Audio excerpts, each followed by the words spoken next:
You're watching Lynn TV. I'm Lucy Robson with today's main stories from PAPHOS.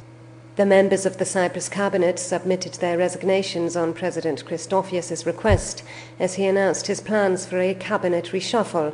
A new cabinet is expected to be announced on Monday. There has been widespread outcry for the resignation of the president following the blast at Mari naval base, which killed 13 people and damaged the island's main power plant. But President Christofias has said that he is accountable to those who have elected him.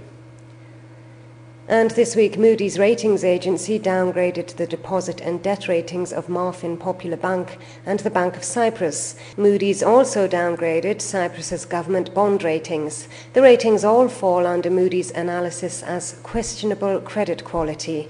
The downgrade comes after the blast at Mari naval base. Meanwhile, the government has countered any reports that Cyprus will need an EU bailout. And the Electricity Authority of Cyprus, the EAC, says it will add 100 megawatts to power capacity by the end of August. Further power will be supplied by a reserve turbine at the Vasilikos power station, damaged in the blast at Mari, and generators from Greece. Meanwhile, the EAC continues to urge consumers to keep their power consumption to a minimum as cuts continue. And this week, an investigation into the Mari naval explosion started with lawyer Bolis Poliviou at its head.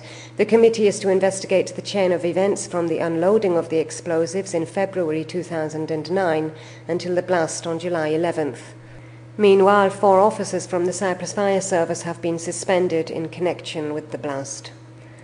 And a woman from Poland died near Pear last weekend after the motorcycle she was riding was hit by a car. The 19-year-old driver of the car hit the woman who was driving in the opposite lane when he tried to overtake the vehicle in front. And by the start of next year, there will be 37 new ambulances operating in Cyprus. The government announced this week that it is to spend nearly €4 million on the state-of-the-art vehicles from France.